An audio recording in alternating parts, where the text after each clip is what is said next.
Hoy, Chris! Oy, Diyan ka pala. Ay, parang nasabi sa akin ni Boy Sapit parang tampo sa'yo. kung tatampo yun, nung isang araw, nagpunta sa bahay at gawa nga kasal ng kapatid ko. Oo. Masasarap ng pinakain ko dun eh. Hindi naman sinabi sa akin kung bakit siya yung nagtatampo. Magtatampo yun, nabigyan ko na ng giveaway. Oh, ayos ah. Bago magkasalan, binigyan ko pa siya ng invitation card. Ano yung pagtatampo niya? Wala naman binanggit sa akin eh. Ewan ko kung Ay talaga, mapunta ko yung taong yun at para malaman ko kung ano yung nagtatampo nun. pumunta mo. Oh, Kasi nakasalubong ko lang kasi siya kanina. Ay, nabanggit lang naman sa akin. Hindi ko naman sinabi kung anong dahilan. ay siya, pupunta ako na. Punta yan. Ano nagtatampo ng taong yun? Isang araw, nasa kasal ng kapatid ko, magtatampo ka. Sabi sabot! Ano na naman? Bakit? Balita ko tampo ka daw. Anong Sino sabi sa'yo? Hindi parang yan baw. Eh, hambog ka, huwag ka maniniwala ron. Tampo ka, pare. Ba't ako magtatampo? Ano dapat kaya tampo ko? Inimbita na kita sa kasal, pare. O ano ngayon? Pinadala na kita ng giveaway. O. Tapos bago magkasalan, binigyan pa kita ng invitation. O. Pare, wag ganun. Ano? Nabalta ko din sa Kanino ko ba maniniwala? Kay Yamaw sa akin? pare. Siyempre, kaya naman ako pumunta din sa'yo para alamin nga. O.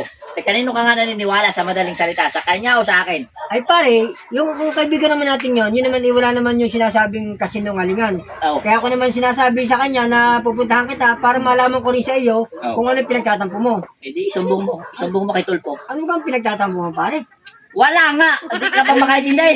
Pare, ikaw ay Yayabatik ka ng tubo. niyaya na kita sa kasal ng kapatid ko, pare. At ipinagbibidaw mo pa sa mga kapitbahay mo.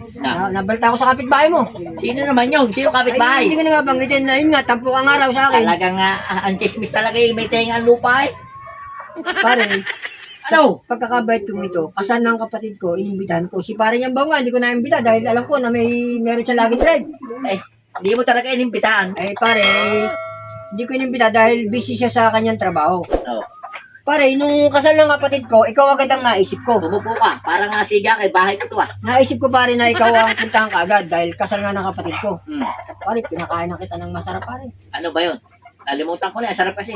Oh, pinakain kita ng masarap pare dahil Ano alam nga ko yun? pare Ano nga na handa doon? ay maraming handa doon pare. Oh. Oh, pare, tatanungin kita pare. Niyaya na kita sa kasal ng kapatid ko pero bakit ka pa rin nagtatampo? Hindi masarap yung handa. Hindi masarap pare, ay nakadalawang bulis ka. Masarap pa kay Arabella eh. Nakadalawang bulis ka pare, nakailan daman ka doon. Dalawa lang. Pare ngayon, sabihin mo sa akin kung bakit ka nagtatampo. Ganon. Oh.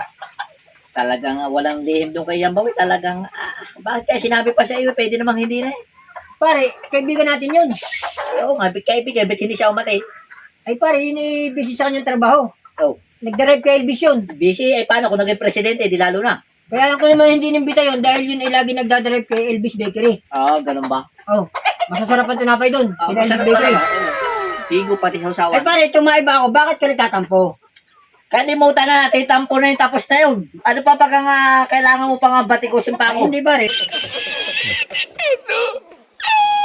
Eh, gusto kong malaman siya kung bakit ka nagtatampo para makampante ang Tapos kalaban. na nga yun. Ang pakay ko pare dito, kaya pinuntahan kita. Numabaltahan ko nga kay Yambaw at sa mga kapitbahay mong chismosa at mga marites.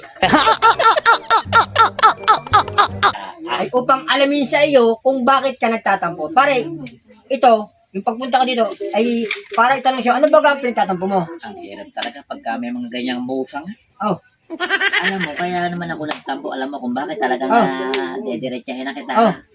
Ang dala ko kasi noon, apretada. Tapos nung ako'y pauwi na, pinadala mo pa rin sa akin, apretada. Ay may ang daming dinugan doon. Yun ang gustong gusto ko. kung baka may tinapritado nun, Siyempre naman. Tinda ko nga yun. Dinala ko nga doon sa kasalan eh. pare, ay, ano naman sabi ng asawa ko? Yan ang hirap sa'yo Ay, eh. pare, Binabatikos niyo ako eh. May spaghetti pa ito at banatan. Ay, ito ko na kaano. Gusto ko pansay. Meron pa din yung pansit. Tara pare, Ay, tara. may cake. Ayaw, na gusto ko. Tara na.